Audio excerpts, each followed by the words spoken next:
Hello, and welcome to the podcast where good trivia gets rewarded and bad lies are punished. But will we catch the lies? This is What's the Fact? If we catch the lies, we're going to make a motion to Parliament for the death penalty to come back. Hello and welcome to the show. That's just a joke. My name's Ryan Whittle. This is Warren Robertson. And you're most very welcome to the show. And thanks for joining us. I'm smiling, but I'm angry, right? I'm so angry. Yeah, it's Dietz. It's not me. Don't look at me. No, I didn't do this. No, mining. And the thing is, just know Dietz loves mining. Dietz is like, he loves all this conservative stuff. We had to dig very deep for some of these facts, man. Shoo. Oh, man, it was, Shoo, what a topic. And the thing is, it's not particularly varied in terms of, what you can talk about. At least that's what I thought when I started out. My thing with this, we've done Johannesburg as a topic, and I still think we don't know jack about our country, man. We think we do. Even the clever ones like Oaks, like you've actually been to the university. It's like, I just think there's, the whole mine situation. You know how many mines we have in this country? And no, is that your first fact? No. Okay, no, I don't. It's not my fact either. I don't know. Man, lots of mines. But what that means geologically is pretty fascinating because of the depth of it and all the names of things. Oh no, I think it's true. I'm going to get into that a little bit later because I love Joburg. I did find some mining facts that aren't about Johannesburg, but are about kind of Africa. And, oh really? Yeah. So there's some quite juicy sort of history stuff in there as well. And look, there's history. But I'm nonetheless angry. I'm nonetheless somewhat pissed off because I would have much preferred to have done, I don't know, something general, sport or history or geography or chemistry or whatever. But mining, it's quite specific, and so I really got to know mining. And the one thing I know about mining is I'm so fucking glad I'm not in mining.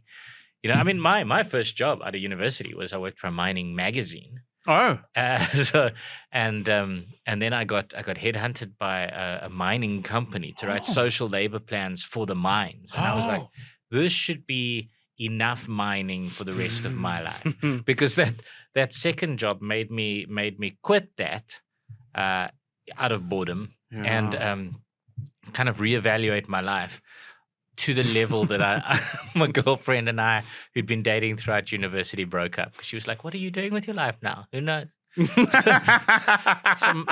So on a personal level, mining broke me. And now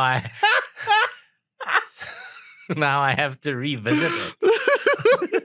I see. The pain. Yeah, now I have to revisit mining and I have to talk about mining. Oh, no wonder you're all edgy about this. Yeah, no. So mining makes me angry. It's your turn to go first. I'm not going first. This is brilliant. I need a chance to have some beer and calm down. And you're going to love my first fact because it's all about the Bible. Fucking brilliant. Yeah, let's combine the Bible. You're going to get some. There's the first swear word. Is it within the algorithm? Who knows? But you've made me swear. The Bible and mining in the same fact, Ryan. I know. I can almost feel people pick up their remotes. I can cancel. If it weren't for me in this podcast, when would you hear scripture?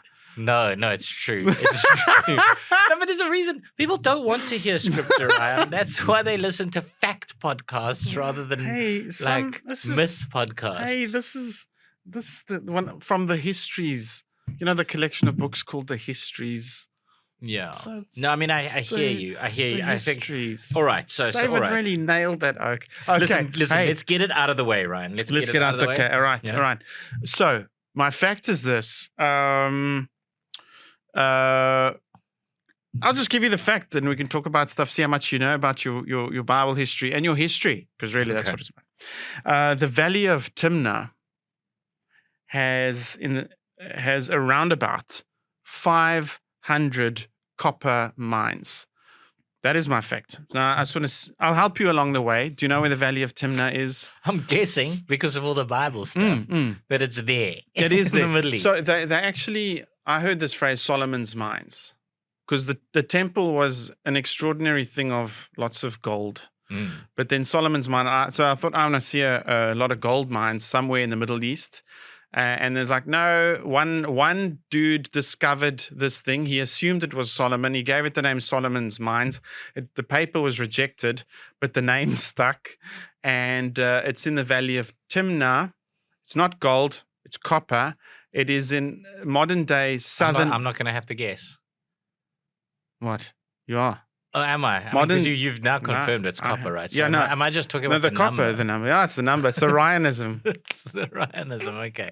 So it's about the number Yeah. of copper mines. It's modern day southern Israel, and lots of copper mines. And there's a reason we want to talk about copper, because what do you know about copper?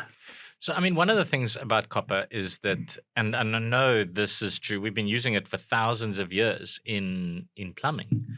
Yeah. There are very old plumbing installations that were made out of copper, and I know that lead is traditionally more common amongst the ancient world for making pipes, but copper was definitely, it was up there. Mm. And what else about it? Let me think. It's conductive. It conducts electricity, which must have been very important to the Romans. And I suppose it's Well, it's quite decorative, I guess, as well. Yeah, to me, the big thing that that dawned on me, I actually listened to a podcast about this, was the various ages. I think it goes stone, Mm-hmm. but each age has its own sub age. And But the stone Bronze goes to Age. bronze, and copper is all about bronze. Is all about copper with a few alloys. So the Bronze Age galvanized the whole world. If you didn't have bronze, you were finished.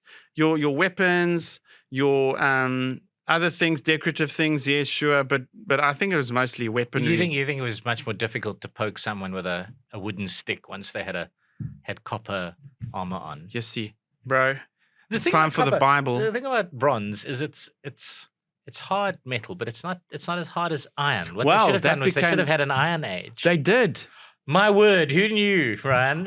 And there was a weird why the transition between Bronze Age and Iron Age was a weird sort of sad collapse of sorts, whether it was an economic collapse or and then there was social strife, and then flat out wars and It also comes down to the fact that it's much more difficult to mine iron, and more Yes, importantly, it's much it more is. difficult to smelt iron. Yes, it's a higher Mm. melting temperature. That's Quite right. That's right. So here's a bit of fun. I think it's. I'm going to say yes. I'm going to say there were Hey. more than 500 copper mines. I said because there was essentially- around 500. Okay. That's my fact. Okay. I So- think there's around 500. But the point is that a lot of the mining those days were done surface level mining. Because you'd find the copper kind of on the surface, and then you'd dig it up as far as it. And then kind of went, that and counts then- as a mine. Yeah, I think it was really the Romans that sort of began tracking seams and then Mm. sinking shafts, and I mean, officially, I think before that, a lot of mining had been open cast Sure. and scraping stuff off the side of rocks. Oh, there's a lovely bit of filth down here. Yeah, there's a whole piece on the south coast of England where the beaches are basically just, they had seams of tin. Oh, People would sit on the beaches of the south of England scraping tin off the rocks, and that actually is what kept the English ships coming to England long after the Romans left, was because the English could trade them this valuable tin. Yeah, so why not? So what I'm saying is they wouldn't tap a seam out. It's quite Sure. possible then that any seam that ran through the area was 10 or 11 or 12 mines all in one go. well, you saying it's around 500? I'm saying it's true, Ryan. I'm Okay, prepared fine. to. I'm gonna have to mark you wrong because it's around 10,000. Okay, 10,000. Oh. Now, come on, that's a significant number. I mean, you might have thought 500. I can see them all. Yeah, if I stand at the top of the Valley of Timnah, there's 1, 2, 3, 5. No, 10,000. So this Valley of Timnah, Solomon's Valley, But is you've got to this- go there Hang on. Let me because just there's some interrupt for a big second. things there.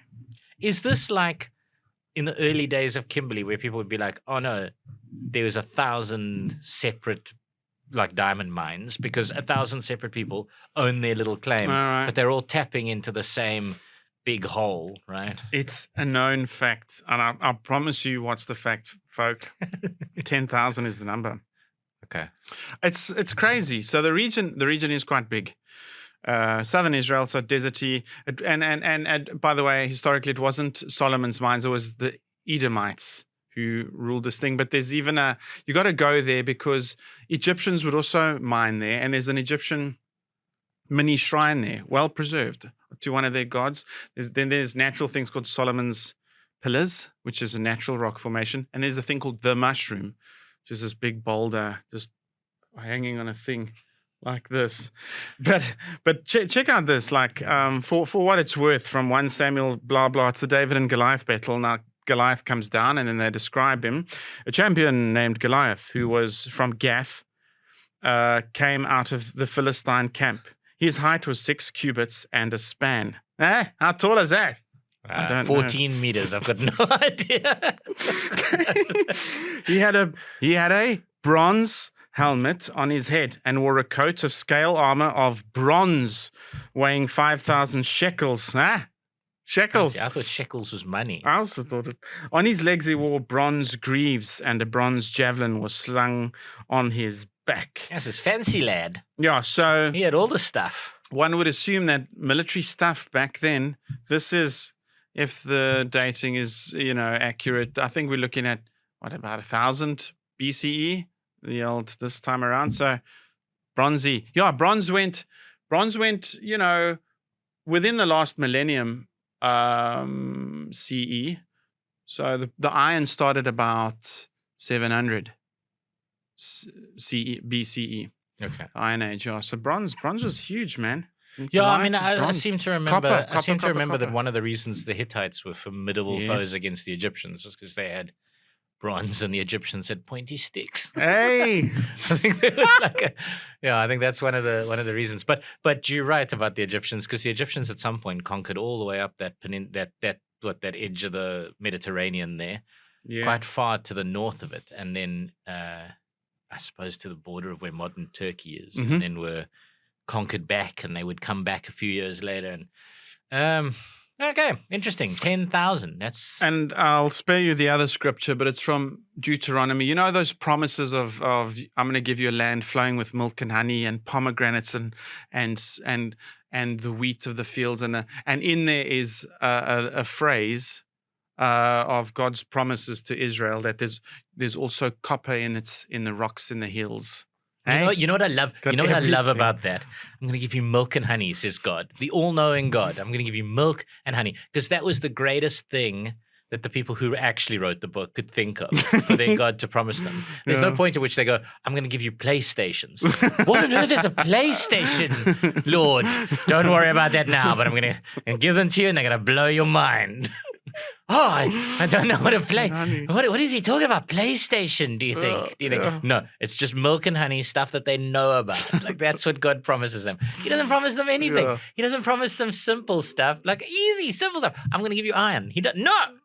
I'm going to give you the technology of the day. Yeah. That's what I'm going to give you, my chosen people. Yeah. And not a fucking thing more. Yeah. Don't come scrounging to me for your iron. No, I can see if someone like you would be convinced if he said, I'm going to give you free Wi-Fi. Like, why? What is this? Just write it down. Just write it down, Free yeah. Wi-Fi. They'll know one day. I swear, if that was in the Bible, it was in the Bible where like Moses came down. He's like, God promised us free Wi-Fi. Everybody? No. I don't know. But listen, let's just put it in the book. Someone will understand. I swear, if I open the Bible now and in Solomon 14, chapter 16 to 18, and lo, Moses did promise them Wi-Fi because God said it was so. It was thus. He knoweth not what Wi-Fi is, but he did quake before the Lord and say, thank you, Lord. I'd be like, holy shit, this is real.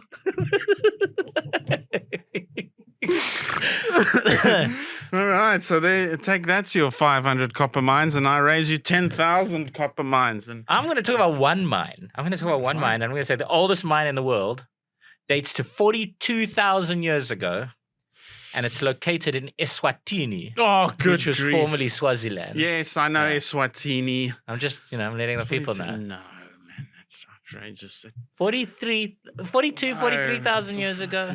Mm-mm. No, man. Well, okay, wait. You see, there's all sorts of theories about did man begin in the Middle East or did man begin in Africa? And if he began in Africa, in Joburg, This is the cradle of humankind, right? Joburg, Cradle of humankind. just walk to, just take the N3. No, take the N12. No, N12 is out to Witbank. You Yeah. have to go. You have to go N17. along Malibongwe, Oh, on north from Malibongwe into Magaliesberg mountain range. Mhm. And on your way to Magaliesberg, you will find the cradle of humankind. no, where I'm they've talking discovered about some Eswatini. of the- Oh, it's So that yeah. because Yeah, so then you take the N12. Yeah, you do. All right, out to all right. Nelspruit, and then Yeah. you divert up towards Barberton I've across the never border. been. Never been. Have you been? Yeah. Is it I've been, nice? I've been. Because I love not getting killed by kings who are very much in control of their country's military, I'm going to say yes, it is. It's very nice there. No, listen, the people there are fantastic. I actually went there and I did a comedy gig once. Seriously? Yeah, That's so cool. Yeah, no, Pig's the people Peak there or are very, something. very Did nice. you go to Pig's Peak? I have been to Pig's Peak. That's not where I did the comedy gig. It was in like a bar that was down the valley from Pig's Peak. But I have, in fact, stayed at Pig's Peak, which is a casino. Mhm. But it's different, Okay. Okay. and the people are lovely. The people are really, really fantastic in Swaziland. They live how we will 10 years from now, with nothing. No electricity, but and roads that But no.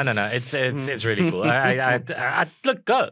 It's on our doorstep. It's Sure. 4 hours drive away. It's really like Got any national parks that are like? I think they do. Okay. And is it mountainous? A little bit. It is quite mountainous. Yeah, there's quite a few mountains, Mm-hmm. open plains, All right. fields where nothing is. Alright. Anyway, but so that's my fact is that the oldest mine in the Alright. world. I think 42,000, even beyond understanding of sort of modern human history, seems too far. Unless you're going, the development of mankind and a bit of Stone Agey type stuff. But I think in mine that's 42,000 years old, that's in Eswatini. No, you've got to be talking bollocks. I'm gonna have to say nay. It's a lie. First up, you started with a lie. Okay, I mean, so here's the thing. I think what's becoming clearer through the study of history is that civilization is a lot older than we think it is. So one of the reasons why, the pyramids, for example, were older to Cleopatra than Cleopatra is to us now. Mm-hmm. So we're talking history is vast, and what we've found scattered throughout southern Africa and kind of central Africa is ochre deposits. And ochre was like a reddish kind of rusty oxide that was used quite a lot in cave paintings and in Bushman art and whatever. Bushman is such a wrong word. Oh, right. I Sand know. and Sand, Griqua and sure, Nakoi sure. and Griqua, I think is what Mhm. but so they've found all these different deposits of ochre, and then what they found is that people had shells full of ochre that they'd traveled some distance with, and they'd been using to make paintings, and they'd been using in ceremonies and various things. And the oldest kind of discoveries of ochre for ceremonial purposes date to somewhere between 350,000 and 200,000 years ago in Zambia. And we've actually got some that date to about 100,000 years in Stilbaai. Nice. Right? Grandfather used to live there. Right, okay. But and then what they did was they discovered so it's been discovered a few times in history, but most recently it was discovered in Eswatini, this particular mine called Ngwenya mine. Mhm. And it is in fact between 42 and 43,000 years old. Where people were actively mining this ochre. Now, the thing about Ngwenya, I believe it means crocodile. And Yes. yeah, and so the particular piece of mountain range apparently looked like a crocodile, but now it's literally just like a carved out quarry because people have been mining there for so long that that now it's basically like a hole, like a big hole. And various different guys have gone there to study this thing over the years, and then had their work basically ignored and forgotten. There was a guy by the name of Beaumont um, who was there in like the 60s and 70s, and he's the one that used the dating of the time to kind of date it to 42 to 43,000 years ago. And then there was another guy who used to go. He was I think he was Austrian, and he was married to a Swazi woman, and he used to go every single summer, and he filed quite a lot of paper and quite a lot of research about how old these things are there, and then his stuff was all just put in the Eswatini Museum and kind of forgotten about. And then more recently now, it's finally getting noticed. So research published in 2021 by a guy by the name of Bader, another guy by the name of Forrester, and a bunch of their colleagues, all experts from kind of Norway, the US, South Africa, Germany.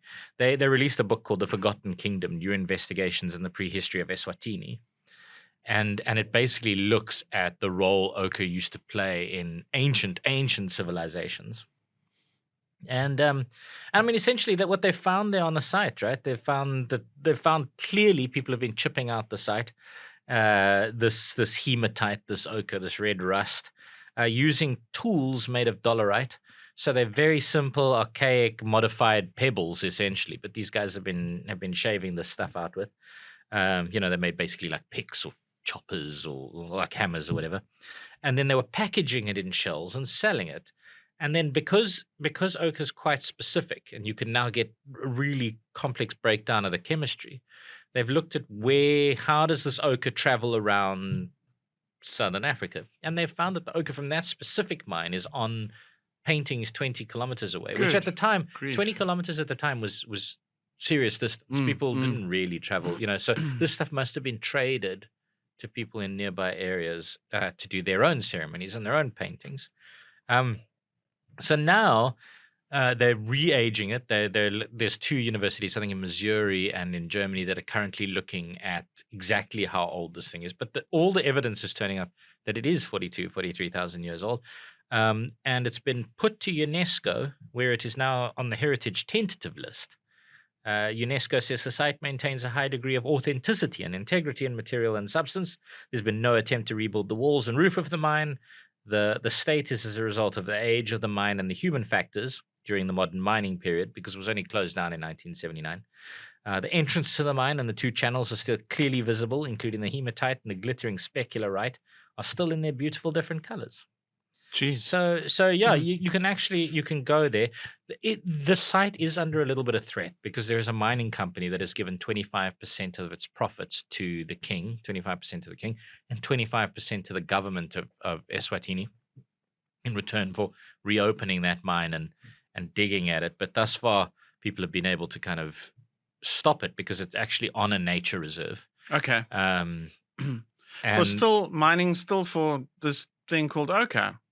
Yeah, so there's iron there as well. There's a couple of different, and the processing of ochre. I don't know, like what. So they've got the stuff, and it's a red thing. It's an oxide, right? Yes, which means that it's a dust that forms on other things. Okay. So that's actually what nowadays people want. There is the other metals. Oh yeah. But it was that kind of dust, and actually the people of Eswatini still use little balls of ochre in everything. They have foods that are prepared with it, and yeah, I mean, it's still like it's that red dust that you see the guys wear on their faces in the ceremonies. So it's still very much a part of the culture. They're 43,000 years down the line. In 2018, the visitor center burned down, and there's all these kind of accusations. It took a bunch of ancient artifacts with it, and they're saying that nobody there tried to stop the fire, and so. They're trying to ruin the tourism potential of this ancient site in order to mine it and make a profit for the king, who I would never say a bad word against because he has his own army and I'm just me. But essentially, you got a security guard at the front door of your place, hey? I think yeah. that'd be fine, yeah. Yeah. But essentially, now that it's being considered for a UNESCO World Heritage Site, it might make them more money that way than there are literally no tourism reasons to go and visit Eswatini, really. Like, Eswatini is not marketed itself as a tourism hotspot. nobody's going there on bachelor parties or whatever. So the fact that there's this really ancient mine is something that could start putting them on the tourism map. It could be a reason to actually go and visit there. Sounds So great. they definitely need to think about it. But yeah, so there you are. Is it close to the capital? Do you know where this? It is quite close to the capital. Yeah, it's sort of it's on the Bomvu Ridge, which is up in the hills north of the Eswatini capital, of Mbabane. It looks out over South Africa. Oh, okay. So it's right on the border. It wouldn't be difficult to get to. It's the kind of thing that you could cross the border. You could go from Nelspruit, your Kruger National Park trip, if you are an international tourist, Kruger National Park trip, duck across the border. Because honestly, it's so cheap to go across the border. Their visas cost like nothing. Okay. They process you really quickly. They're very efficient at the border. Get across the border and just go and see it. Nice. Might be worth a little detour if you're in that part of South Africa. That's a lovely, there you are. Lovely little fact. And now that you're done with your detour, hop back on the N12, head toward the one of the coolest cities on the planet. I'm back at Joburg, right? Okay, I'm back at good, Joburg. good. So we've traveled in time from the Timna Valley, mined by the Edomites in modern day southern Yeah, but Israel. we were 43,000 years ago. Yeah, that's in the what Timna I'm Valley. saying. Now we're up in Joburg. This, who knows? Yeah, so this is a peculiar fact, but I stumbled on it and I just it tickled me to see. I'd like to see how you respond. Here's the fact: the Witwatersrand has a gap. You mean so this whole seam that people have been mining, because what happens is, right, so everybody thinks about Johannesburg as the mining area, but Johannesburg's like smack in the middle of it, and then you've got kind of Krugersdorp on the one side, and you've got Springs, Boksburg, Brakpan, even Witbank out on the far side, and then Vereeniging, and so it's this kind of arc, and they believe perhaps the edge of an ancient lake, or which is driven a lot of the things along this, literally like an arc. So what you're saying is this arc has got a gap in it somewhere. Okay. Do you know, the reason this is so fascinating for me, also like childhood nostalgia, is because I'm from Vereeniging, and one of the times we went to Joburg was to go to the airport. And if you approach the Joburg from Vereeniging along the R59, you actually see a weird mini mountain range. Joburg, but you actually have to drive up, and the type of but that mountain range is, well, it's in the south of Joburg. It's where Glen Vista is, and yeah, all of that and stuff. there's like a national park there, and not a national park. Like there is a reserve there, I think. Because I actually don't know Joburg. Hey, there's a few hills and mountains. There's a few things. It's sort of and it's along a range. I mean, it is pretty flat. There's a pretty flat city, but it's got. And that rock is very hard rock. It's quartzite type thing, and that's what made the prospectors go, hang on a seckie. And then but apparently you come over that ridge. And then it's quite flattish for the rest of the city, and it kind of goes up toward it. Because what happens is scarp. Does it go that way, or it goes so it dips down and it goes up into Magaliesberg. And what happened is the weight of Magaliesberg and the layers of rock that formed on Magaliesberg tipped the entire escarpment up like that. So it almost goes. So that's why you've got the plateau direction that leads from the coast. Yes. And you have to drive up the plateau onto, and then you lead into Johannesburg. Yeah, that's it. Yeah. And so pretty fascinating that it's all sort of linked, and there is a weird range, and they gave it the name Witwatersrand, and from that we got our currency, the rand, which means white waters. Yes, because I don't know what when it rains. So the Walter Sisulu Botanical Gardens. So that sort of effect where you've got that waterfall, that was pretty prevalent, I guess, before they built the Vaal Dam, and when water was just doing its thing. There was these rocky things, and there was right, just doing. So like, for people who aren't from Johannesburg, the Walter Sisulu Botanical Gardens is a botanical garden out on the west in Krugersdorp. Yeah, and I'd say Rudaput. But it's currently most famous because it's got breeding pairs of the black eagles there. Yeah. and they have concerts and things. I did a there gig now. there. It was Oh great. yeah, did you? Nice. Yeah, it was nice. wonderful. Yeah. Nice, yeah. But it's got concerts, and I saw Mango Groove there. Oh, that's... I never performed there myself. And I saw Black Eagles there. So, Were they better than the actual Eagles? Did they do a cover of Hotel California? are you implying there's some sort of BEE version? Like that's so rude. Ryan, A band from disgusting. Soweto who does a nice version of Hotel California. Yeah. So anyway, so that's out there, and it does have a beautiful waterfall, which comes off the hill, the mountain there. Yeah. Yeah. That the eagles actually nest on. Yes. Okay. So And you're saying that happened all Yeah, I over. mean, when I drove to Cape Town to move here, then it was raining, and you pass through Worcester and stuff, and there's like mountains on your right on the N1, and it was raining, and it was I lost count how many splendid waterfalls were just running It's the down the same mountain. if you drive, you take an off ramp. Never drive directly to Nelspruit. Mm. There's an off ramp around Colesberg, is it? Where you Nelspruit? Yeah. Colesberg. Is it Colesberg? No. Colesberg's in the Colesberg's Cape. the one in the Cape. There's Yes, another yes. one, Cole Oh, something or other. you're talking about actually going to Nelspruit. Yeah, so if you're driving to Nelspruit, there's another N12. there's another little Cole something or other. I forgot the name. Okay. You take a detour there, and it leads you towards Barberton. Oh, It's some of the most beautiful roads you'll ever drive on. It's Really? gorgeous. It's these flat-topped kind of mesas with, Yes, yes. as you say, waterfalls tumbling off them, shit. and loads of sappy forest. And Wow. I mean, sappy are destroying the natural vegetation of the area, but it is nonetheless beautiful. It's nonetheless beautiful, yeah. Yeah, Um, man. Yeah. yeah. Anyway, Sapphi's the pine, paper people, for people who don't know. I mean, the Um, name of the city is called Johannesburg, so it means that there's a mountain, and there's Witwatersrand, which is a kind No, of but a hang on, ridge, is it Berg as in mountain, or is it Berg as in berg? as in citizen, Yeah. like Dorp, probably. Yeah. No, I think it's a U. Hey? Yeah. Forget that fact. Never mind that. Okay, but yeah. Lies, Ryan. You see, I picked it. I picked the lie. Witwatersrand. Sorry, so what was your So fact? there's a gap in the There's a Witwatersrand. vac. Gap. There's a gap. Mm. So the Witwatersrand is this like thing. I mean, the gap would have to be between Krugersdorp and Vereniging, wouldn't it?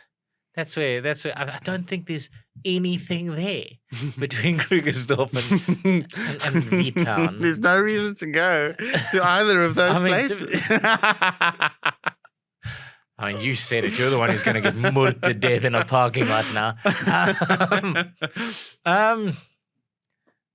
Yeah, all right. Yeah, there's a gap. Why not? Well, I'll give you the point because here's the weirdness of it all. The Witwatersrand, locally the Rand, is a 56-kilometer long north-facing scarp in South Africa. This is how they describe the And a Witwatersrand. scarp is a sheep. So it's a 56-kilometer north-facing sheep. Uh-huh. This is so far making a lot of sense. Or do you mean escarpment? No, it says scarp. So a scarp. An escarpment's like a drop. No, but scarp is even something more specific. Oh, really? So it's not a sheep. It's not a 56 it's kilometer like sheep. a scarp is see, the escarpment is the drop off, but the scarp is almost the edge of the drop off. Oh, okay. The ridge before it drops off. Oh, okay. Look at the things I'm So learning. yeah, I mean that's why when I as a kid drove to Joburg, there was this thing, and then there was something after that thing. Okay. And you drove up to these quartzite rocks, and it looked really spooky. And then fuck, this is Joburg. And then yeah, and my little. I mean, the only 5-year-old way brain. I used to come into Joburg when I was a kid, we used to go on holiday to visit my grandparents on the south coast of KwaZulu-Natal. So Yeah. I mean, Natal as it was then. And then you would come into The Joburg. N3. Yeah, and there was Yeah. mountains as well, but those were the mine dumps, which yeah, have subsequently now been whittled down because for the gold that was left reprocessing. over in them. Yeah. And they're now gone. So Joburg no longer really has its iconic mine dumps anymore. But I still remember that. So Yeah, that's even how I remember Even the arriving in shafty Johannesburg. things, that was also part of the look. Yeah. Okay, so this is the part where it gets to 56 kilometer north-facing scarp in South Africa. It consists of hard, erosion-resistant quartzite metamorphic rock over which several north-flowing rivers form waterfalls, which account for the name Witwatersrand, meaning white water ridge in Afrikaans. Ridge. This That's what runt means. I asked earlier. You had no answer. Now Didn't I? we got Didn't I have an Good. answer? No, I'm glad we got it now. Bridge. Okay. This east-west running I scarp. didn't know our money was named after one Yes. of the foresters from Bold and the Beautiful. Anyway, sorry. Okay, it's like the Star Trek Enterprise, or the show is named after the Great Trek. But anyway, that in another. It is, yeah. Whitewater region Afrikaans. This east-west running scarp can be traced with only one short gap. They call it a short gap from Bedfordview in the east through Johannesburg and Roodepoort to Krugersdorp in the west. So there's the gap. So the gap is actually through Johannesburg. Yeah. From Bedfordview to Krugersdorp. I don't know how that works. But what is the south of Joburg? Surely that's part of it. Where's this thing going? I don't even know anymore. Look, I know where the gold line is. I know, I went to school in Potch, and we know a lot of oaks came from Carltonville, Western area. Yeah. Orkney, Stilfontein it even goes as far as the Free State. Wasn't it gold in Welkom? So this line is long. And then, out in And now the only Springs and gold in everything. Welkom is in their teeth. So No, there's shame. this Welkom's gap. lovely. Welkom's So there's the fact. You got it right. The Witwatersrand has a Ah. gap between Bedfordview and Krugersdorp. Yeah. Who would have thought? Nice. It's entirely not where I thought it would be. It's entirely not where I thought it would be. I thought I was working it out so beautifully. All right, but we're talking about gold. All right, so I'm going to give you some quick facts before I jump into my actual fact.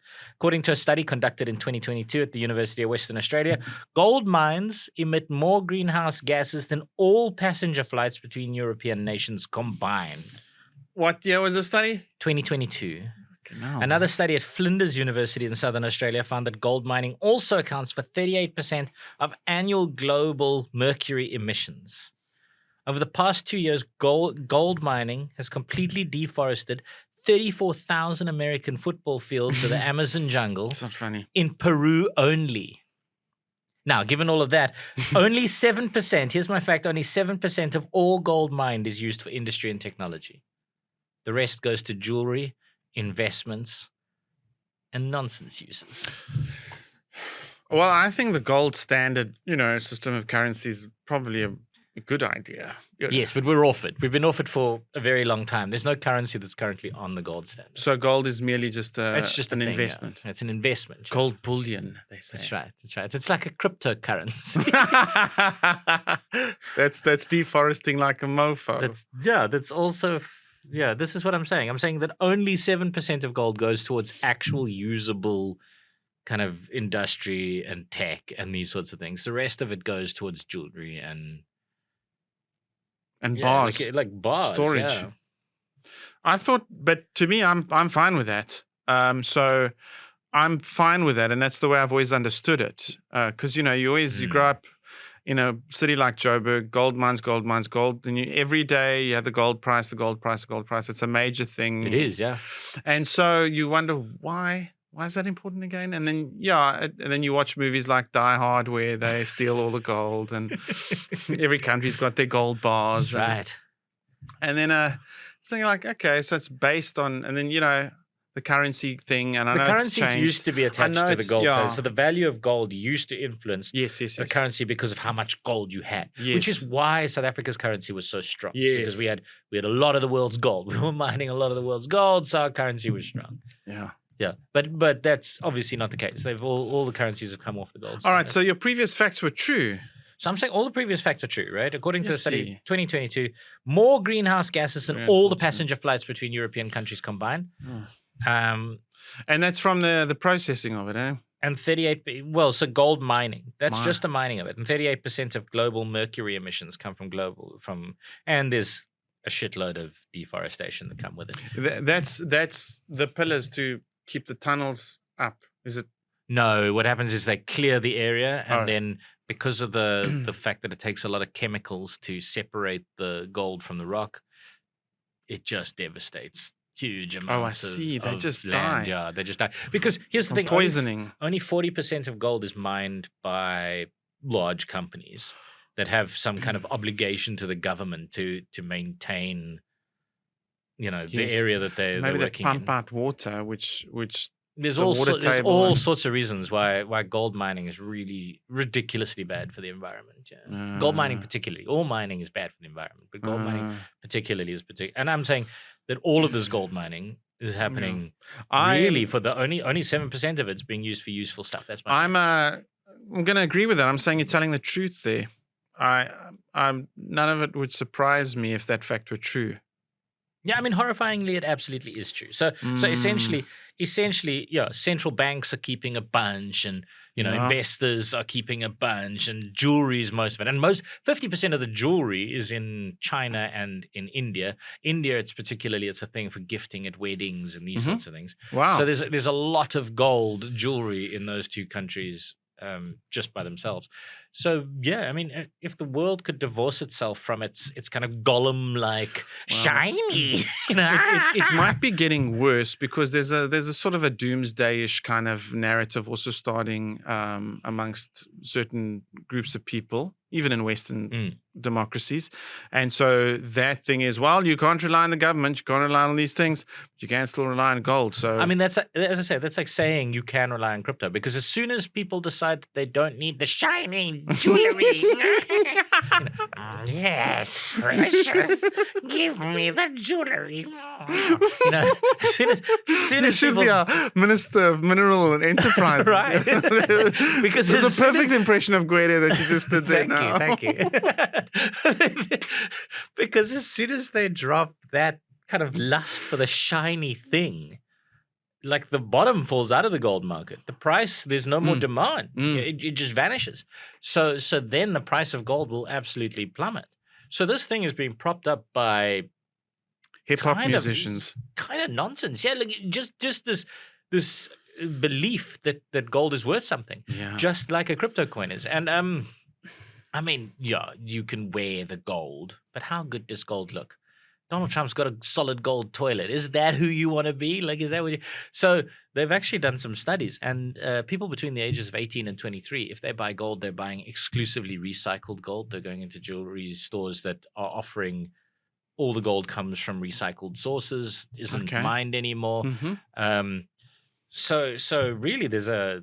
it's much like diamonds as well. Diamonds are also De Beers has thrived for years by telling us diamonds are worth a lot of money. Yes, but they just control the supply. And they supply the supply. Yeah, they buy up all the mines. That's right. And they've got all the diamonds, and then they get to release a tiny amount onto the market. So and the rest, old what's his name, Oppenheimer. He swims in every morning like Scrooge McDuck. I'm gonna swim in my diamonds. Oh. Diamonds. I like to imagine his accent isn't the Scottish one, though. He's not like, oh, give him a diamond porridge.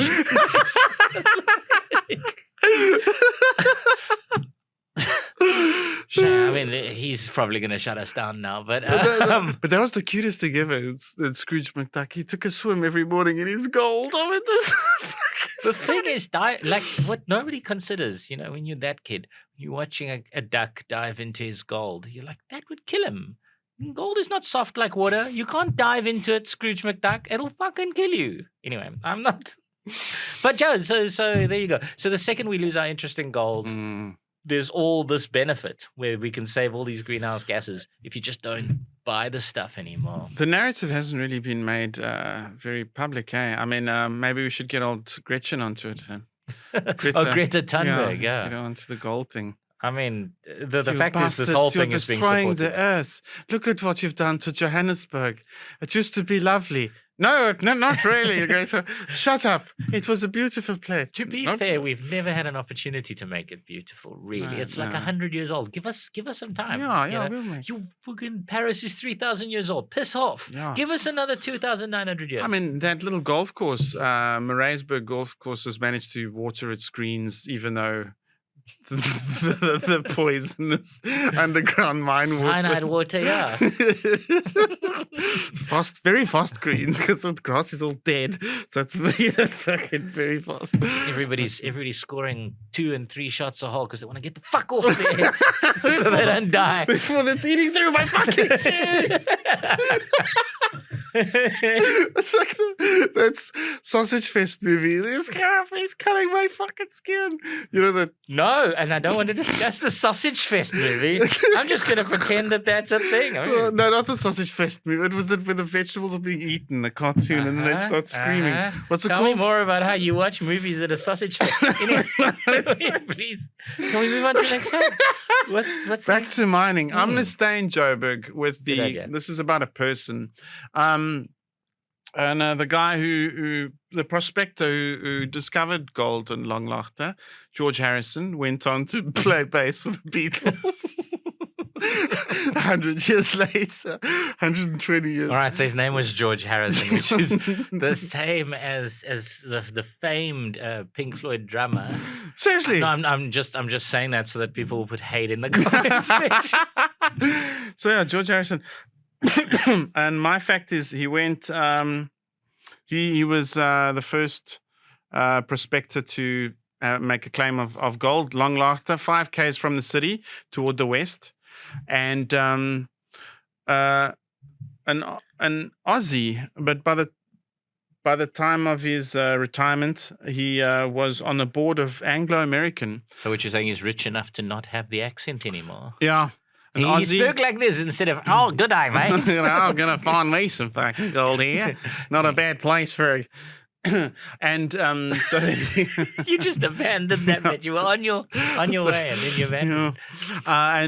So as an Aussie, he was on the board of Anglo American and worked under Cecil John Rhodes. And his name was George Harrison. And he discovered Johannesburg. Is what The gold in Langlaagte. Prospector said there's gold. Yeah, and it was, you know, the alluvial gold, which is what they thought other finds were. Just, it's in the river, just sift like little. No, this shit's deep, bro. Mate, this shit is running deep. Literally some of the deepest mines in the world. His name was George Harrison, and he retired as a board member of Anglo American, working with Cecil John Rhodes. Starting out as a prospector. I mean, if I was Cecil John Rhodes, I'd get that guy on my board. He clearly knows what he's doing, right? Even as an Australian. You know, he must have been pretty rich as well, because, I mean, if you're the one who discovers the gold in Johannesburg, you're there first, right? You probably staked out all the best claims, sold them off to people at massive profit, made yourself pretty wealthy. And those rich guys, if I know anything about a rich guy, is they love to stick together. Oh, they don't like to share the wealth amongst other people. No, they like to cling on to. We're at the little golems again. Yeah. Like to build golf courses. Yeah. And then they'd have a members only lounge, eh? It's always been my dream. To be a member of the golf course. I mean, look, it's a good start because you're already a member.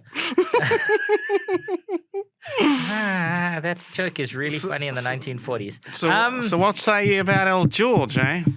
Did he wind up on the board of Anglo American? Sure, why not? He was an Aussie. Yeah. All right. So George sold a claim to the Republic for £10 and was never heard of again. Oh no. Yeah. No. That's one of the catastrophic failures of life. We've got to make this movie, but we don't know how it ends because I couldn't find how it ends. Just never heard of again. Oh, fuck.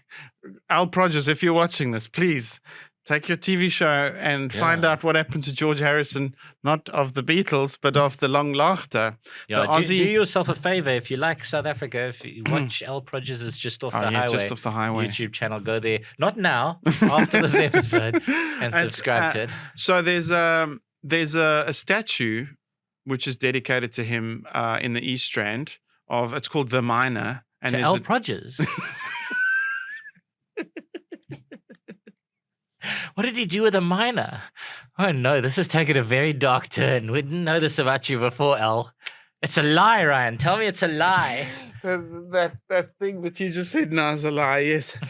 No, there's a statue on the East Strand called The Miner of a dude going... Oh yes, I've seen it. That's dedicated to George Harrison. Okay. And the inscription is "Here comes the sun." Stop. Yes. That was also the initial tagline for the New Testament.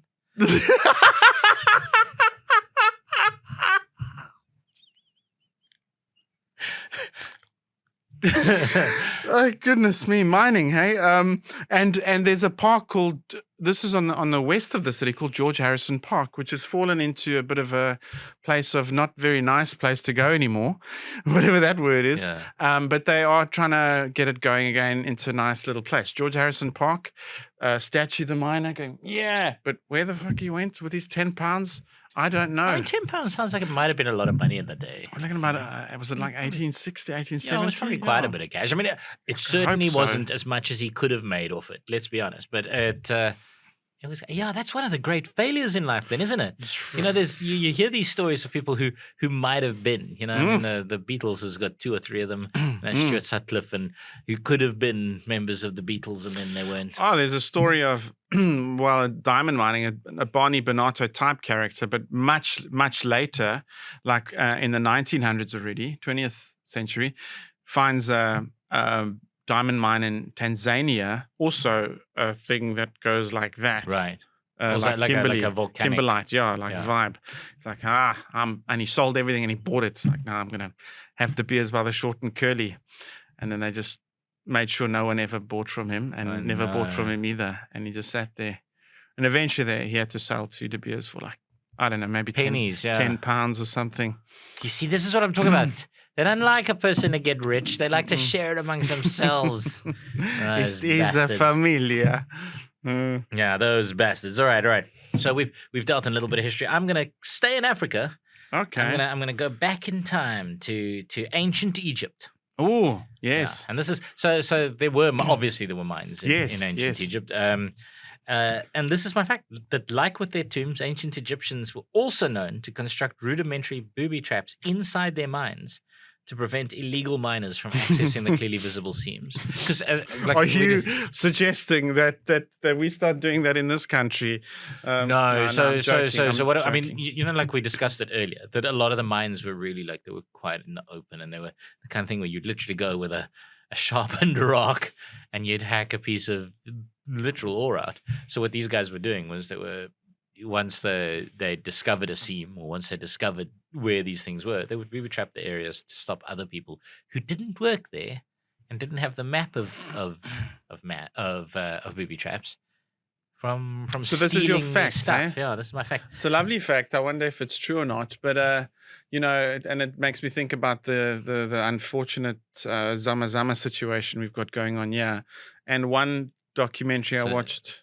Yeah. You know the Zama Zama situation? Yeah, the illegal miners. Yeah. One documentary I watched in the Krugersdorp area, it kind of almost gave you the feeling that the law enforcement, I know there was a big kind of intervention after that. And it had what's his name? Bad Brad from Big Brother. Yeah, we had this like reality TV show contestant now works in security. And he went with his security team Seriously? down into these old mines. And they killed a bunch of guys. Really? Down there. Yeah, Bad Brad. I mean, I don't know whether he ever got found guilty of it or whatever. Like, Bad Brad, don't, whatever. Yeah, don't kill me. That please. docu just kind of suggested that the law enforcement's been a bit overwhelmed by the amount of the Zama Zama activity, and then they were also harassing the local communities, the Zama Zamas, but also the makeshift setup. Look, they're processing it, they know what they're doing, but it's also like plastic buckets and that sort of thing. But they got their plants. Yeah, so I mean, essentially, they're going into old mines that have been kind of closed because they're no longer commercially viable for a big company to run. Yes. And then they're mining it on absolutely the cheap and coming out with tiny little bits of gold at the end of days and days of backbreaking labor. It's very similar in many ways to those guys who pick for goods in the dumps around the world. Yeah. So it's a very unfortunate situation. But the question is, who'd buy from them? Look, obviously there's a buying market. Listen, there's been scrap merchants who've been found with tens of kilometers of copper stolen from South African infrastructure. So there's always a buyer. You find the gold, there's always going to be a buyer. Yeah. But so what I'm saying is this is a problem that's ancient gone back Egypt. to ancient Egypt, and that they used Booby to have traps. to booby trap their mines in order, just like they did with their tombs, they had to booby trap their mines Sounds like a cool to fact. stop people from stealing. It sounds like a cool fact. So yeah, I don't know if you're using trickery. Yeah, it sounds like a cool fact that I'm going to say as actually true. I just I quite like I find it believable. I'm going to say yes. You're telling the truth. I'm so glad you said that because I made the whole thing up. The whole thing He is does this total well occasionally. bullshit. Not often, but occasionally. The Total bugger. bullshit. He can if he needs to. The bugger. Yeah, no, It's elaborate. In fact, the fact that ancient Egyptians used to booby trap their tombs is also false. So that's a myth that Okay. that probably arose out of the fact that they used to roll these heavy stones over the entrance of the tomb. But no, there was never booby traps in ancient Egyptian tombs or mines. It's all just bullshit. So that's what sparked your was the No, it sparked my thing was I was getting fed up with talking about mines. I was like, how do we make this interesting? Booby traps, ancient Egyptians. Yeah, it's a Brendan Fraser movie. Oh man. Okay, so sweet. Yeah, total bullshit. Absolute lies. I'm going to take that point and I'm going to revel in it. Yeah. No, I mean the myth that ancient tombs had. Oh yeah, so that's where you. Yeah. Okay. So that But is did they absolutely booby trap those things? No, so they never booby trapped any of their. Did that come from their like tombs. Indiana Jones with Yeah, I mean the thing is, right? You think about it quite logically, right? The guys who were building these tombs, they were the ones who were probably robbing them as well, right? They were putting a lot of stuff away inside these tombs and then sealing them up. They weren't going to put booby traps that they would probably die to in the tomb themselves. No, man, they were sealing them up and like a month later going back and robbing the thing themselves. Like it just makes sense. Like you can't bury someone with like $1 million worth of stuff, say. Like imagine if you're working as a gravedigger and some guy is like, yo, put me down there with my casket's just packed full of gold. You'd be back there a month later digging the guy up yourself, and that is what happened. So it's bad Brad would tell a new pharaoh, but it's an inside job. But they always know exactly where to go. I'm telling you, it's an inside job. Brad would be down there. He'd rob the place. He'd then go to them and be like, listen, Oaks is robbing your thing. Hire me. Please don't kill me, Bad Brad. Yes, I've pissed off Bad Brad and the king of Eswatini. I'm a dead man. I'm a dead man. In one podcast. I can't. I'm so fucked. I'm going to get mugged in the parking lot and I'm going to be like, excuse me, are you here on behalf of Bad Brad or the king of Swaziland? Just before I get it, I want to know who's doing it. Because they sometimes do that. They want you to know, hey. No, I think that's important. You can't come and hit me with a fucking tire iron in the parking lot outside Masquerades in Boxburg. And then I'm like, you broken my knee. Why? And then you just do me in. You've got to tell me, King of Eswatini sent me or Bad Brad sent me. Or some random commenter who thinks they don't like me talking about Greta Thunberg. They did me, I want to know. I want to know who's breaking my legs. All right, my turn. I think it's my final fact before the multiple choice. And hey, sue me, but I'm sticking with proudly South African. We've talked about the Royal Bafokeng family on this. Yes, we have. Yeah. And we have. And in looking at them and their successful platinum story, in the history of their build-up of that tribe, the land that they own, they had to buy, and they bought it long before platinum was ever discovered on the ground. They bought it back from the colonialists and that sort of thing. That's my fact. So it's out by Rustenburg, just for the people who haven't listened to every podcast. Shame on you. Yeah, a very wonderful success story. It is a big success story, and I've got huge admiration for the people who've been running that entire process. They really they know what they're doing, and they look after the people of Rustenburg amazingly. I wouldn't be surprised if they made a tactical decision to purchase the land. Maybe some of it's from claims. But I also do believe it was theirs before platinum was discovered there. So I know I'm pretty certain that that's the case. It was their land before platinum was really a thing in Rustenburg, and then did they buy it or was it a land claim? I think they must have bought it to be pre platinum, because platinum I know was at least in the 90s, like late 90s, at least. So yeah. I think they did. You're saying they did. Yeah, because politically, it's was also a bit of a messy thing with the old South Africa and the independent homelands. All right, so you said the fact is true, and it is true. The Bafokeng people trace their history back to the year 1140. Kgosi Sekete, the third, the king, who ruled in the early 1700s, was the first in the line of kings, of which the current Kgosi Leruo Molotlehi is the 15th direct descendant. Sekete III was followed by kings Diale, Ramorwa, Sekete IV, and Tete. Then came arguably the most influential king in Bafokeng history, Kgosi August Mokgatle, who reigned from 1834 to 1891. Pooling community resources, he started buying back the land the Bafokeng had occupied for centuries from white colonialists. And that was what foresight, yeah. Listen, I love Before those guys. 1891. Very, very driven, and as I say, community conscious. Like they honestly, they're what leaders should be. Yes. As far as I'm aware. And Yeah. and I know that the mines absolutely fucking hate them because they're hard bargainers and they don't give an inch on any kind of bargains and they make the most of it. But when the king of Eswatini comes for me, Royal Bafokeng, Yes, please. please, We're gonna run to Sun City. Please give us a room at the please the help us. Cascades. Yeah, please. I'll even stay in a shitty motel in Rustenburg. Just please help me.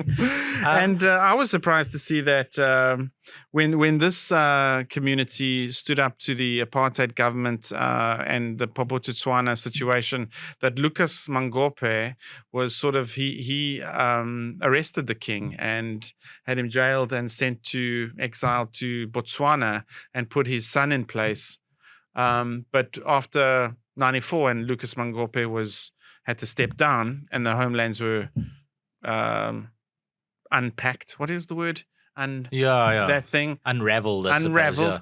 yeah. Then he came back and took up his position as the king of the Bafokeng people. He only lived a couple of years, but yeah, I mean, they earned their place, man, and they really diplomatic geniuses and brilliant and businessmen, like great Yes. businessmen. They've made, as I say, astute decisions and not, it's honestly, it's the kind of, in my mind, and I might be overstating the thing a little bit, but like it's in my mind, it's the way that life could work. We could use business to better the life for a lot of other people, and I think that is happening in Rustenburg. yeah, Because I drive through Rustenburg now, and it's not shit. yeah. It's quite nice. Yeah, it was at one stage, the fastest growing city in South Africa at one stage, with a platinum boom. But also, you'll know the Royal Bafokeng Stadium was a World Cup stadium. It's where England played the USA. We have discussed this in a before. pool match. Go and listen to all Lovely. the other.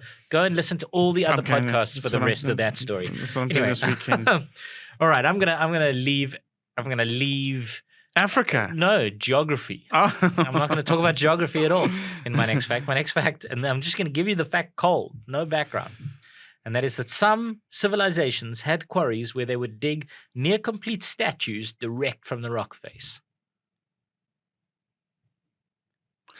I just loved it. Like dig it into it, like Mount Rushmore. No, so What are you saying? they would quarry, Yeah, but they wouldn't quarry the rock yeah. out like rock. They would quarry it out like statues. Good Lord, Take it out like statues, yeah. this is an odd fact. Yeah. And then do what with it?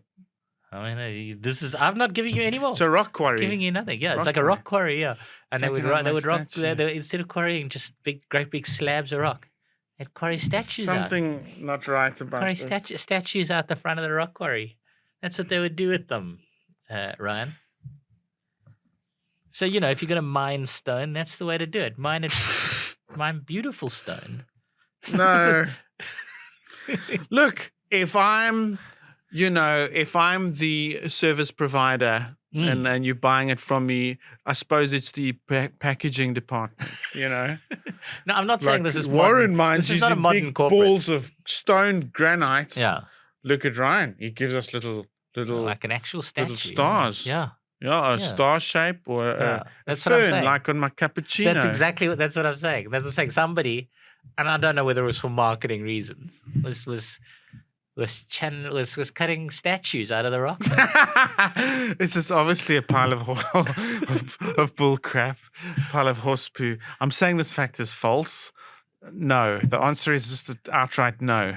Again, you got bored with the topic and you're making shit up. Yes, I've been good this week. Oh my God, I've been good this week.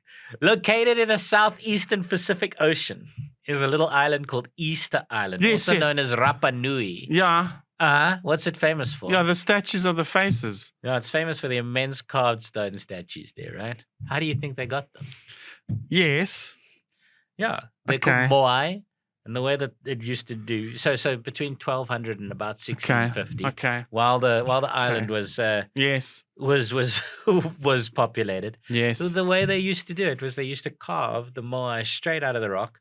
So there'd be an individual piece of the quarry assigned to one moai, and then that piece was assigned to another, and this piece Oh was my assigned to God. another. Okay, that They is used to carve quite that thing crazy. straight out of the rock like that.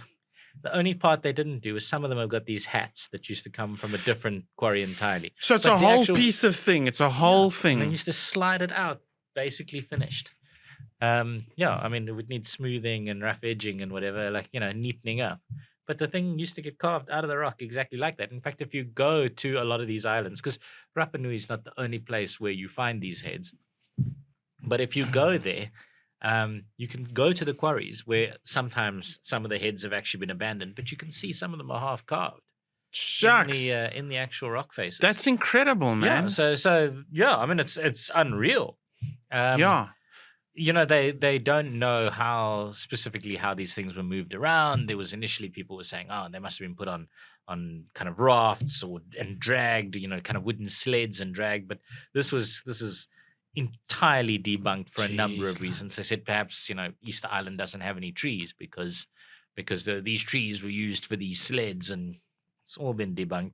Mhm. The most successful one is there was a study done in 2013 where archaeologists used ropes to walk the statue down the road. They kind of Yeah, wobble it yeah, back yeah, and yeah. forth so that it walks down the road, which actually deals with the local legends. The local legends said that they did walk to their place from the quarry Oh. into space. Jeez. So there's actually a That's system where great. that could have been how they used it. But And yeah. it became a very popular 80s dance as well. But yeah, they carved the- them out straight away like a carved statue because they weren't using those quarries for anything else. They were using them to make those heads. Jeez, that's Ha! incredible. See, my wording, sometimes the English language just sent you down the wrong path. Sent you down the wrong Man, path. it's like, but one thing about the ancient people is they were smart because there's a lot of technological stuff needed to create things, the geometry, the maths, make a head, look like another Yeah. head, eh? You got to know what you're doing there. It's a bit of Yeah. geometry. Get your. It's amazing what we can achieve when there's no Netflix. But even mining, you gotta take the stuff out of the stuff. How do you do that? You Yeah. make a fire for a start, but it's a thing. Yeah, I mean, you hear about the level that the Romans went to, right, to do mining. So then what they would do, I mean, this is just a total throwaway, is they would build a big fire on the rock face, and they'd let it burn for ages and ages and ages, heating up all the stone. Jeez. And then they'd flood the whole area. They'd release aqueducts and flood the whole area, so the cold water would then suddenly cool down the really hot rock, which would then crack, and then they could dig it all out. Fluffing hell. Yeah. That's pretty So cool. there you go. Yeah. Anyway, Clever. so that's a true fact. Wow. And the ancient Egyptian one was not. And I'm going to gloat like a mother until it's next a week's lovely one. podcast. Yeah. But it is multiple choice It is time. multiple Have you got choice one? now. I've got one for you. It's a lovely one. Good. Good old Shoshaloza, hey? Shoshaloza. Uh-huh. Yeah, so what is the words stimela sipume? The way we sing it at rugby matches is to go stimela sipume South Africa. Yeah. That wasn't the original though, but I'd like to know what stimela sipume means. Is it the wagon is coming, the ship is coming, the steam train is coming, the cocoa pan is coming? Wagon, ship, steam train, cocoa pan. It's the cocoa pan, isn't it? Because it's a mining podcast. I hope that's what it means. I'm going with that. Oh, yeah. No, you're wrong. Shame, man. Yeah, you were so I liked the way your thinking was. So Shoshaloza is about pushing the cocoa pan. Shoshaloza But Stimela Sepume used to be Rhodesia was the original, as in because it was a Zimbabwean song. Well, a Rhodesian So what is Zimbabwean song. Stimela? It's a steam train. Oh, it's a steam- Stimela. You Stimela see, I Sepume. thought I was Stimela. I thought you were luring me down a. Yeah, no. That's listen, too I thought you were gonna obvious. get this I thought you were easily. luring me down a. That's too obvious. So Part the steam train is coming to take us back to our families. So keep pushing, even though it's cuck and the wages are shit. And just keep Shosholoza, Stimela Sepume, Rhodesia. The steam train is coming. But now when we sing it at rugby matches, it's a Keep message. pushing. Yeah. It's a message Keep to the trying. New Zealanders that the steam train, Bucky Sporter, is coming to fucking Muri Oaks, bro. I mean, Bucky Sport hasn't moved an oak in 3 It's weeks. been a while. Like he quit rugby 10 years ago, but he moved an oak 3 On those weeks. adverts that he's on, he's Oh, good. Excellent. Now we've pissed off Bucky Sporter. We're definitely fucking dead, Ryan. There's no doubt about it. Which is the rarest metal on Earth, Ryan? Here's my multiple choice. Which is the this rarest is metal on gonna Earth? be Is it easy. francium, tantalum, adamantium, or dragonite? How the fuck was that? Frankincense. No, I'm joking. Francium, no. tantalum, adamantium, dragonite. Dragonite, adamantium, francium. Oh, goodness me. What's the second one? It's francium, tantalum, adamantium, dragonite. The rarest metal on Earth. Because I'll rule out Dragonite. I'm sure it's just Francium I'm going to keep in as a possibility. Tantium, then Adamantium. Adamantium. Yeah, Adamantium. Wow. It's between those three. Francium I've heard of, so maybe it's not that rare. Tantium. Tantalum. Yeah. Tantalum. Tantalum.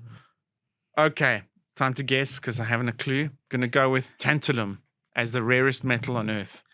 All right, I'm gonna start you off to say that you're wrong. So I'm gonna explain. Tantalum, named after Tantalus, is a wicked son of Zeus. Is the second rarest. Oh, really? But it's the rarest useful one. That's why. Nice. Yeah, I mean it's the one we use it for a bunch of other stuff. It's a hard kind of blue-gray metal. And it's in its most stable form. We put it in games consoles and smartphones and computers and things. It's very useful. It's great. Rarest useful metal. Fantastic. Francium is the rarest metal on Earth, but it's unstable. Its most stable isotope, francium-223, has a half-life of just 22 minutes. I see, but that would be the correct answer. That would be the correct answer, is francium. Adamantium. So it's not really useful. No, so we can't use it for anything because it only lasts 22 minutes. Adamantium is a virtually indestructible man-made steel alloy that occurs only in the Marvel comic books. And is what like Wolverine. Yeah, which is what Wolverine's claws and his exoskeleton and Sabretooth's exoskeleton are made out of. And Dragonite is a draconic bipedal reptilian Pokemon with light, I knew you were gonna light orange skin that has large grayish green eyes and a round snout with small nostrils. By this stage, it was like, I'm fucking taking the piss in this multiple choice. I've had enough. Dragonite and Adamantium and Wolverine's claws. And then, two actually. One an unstable one and one a stable one. Yeah. That's So lovely. the actual answer is francium. But I suppose if you want to talk about useful stuff, tantalum. But I don't want to talk about useful stuff. I want to talk about useless stuff as well. So you were wrong. And I'm going to take that point as well. I loved this episode. I don't know why I understand. A little bit of the Bible, ancient Middle East and Africa. So Joburg, and then the Sun City, and then the Shosholoza. Subscribe now. Click like, share with your friends. Yes. We're starting a Patreon in the next few weeks. And if you're subscribed, you're going to get to join it for absolutely next Extra free goodies, eh? Yeah, just for free. You're going to get to, as long as you're subscribed when it launches. So please do subscribe, share, tell your friends. Thank you very much for joining us again and making it right the way to the end of the podcast, because we know how difficult that can be. Thank you. And if I don't see you tomorrow, then good luck for the exams. What? Nothing. Bye-bye. Bye. Bye.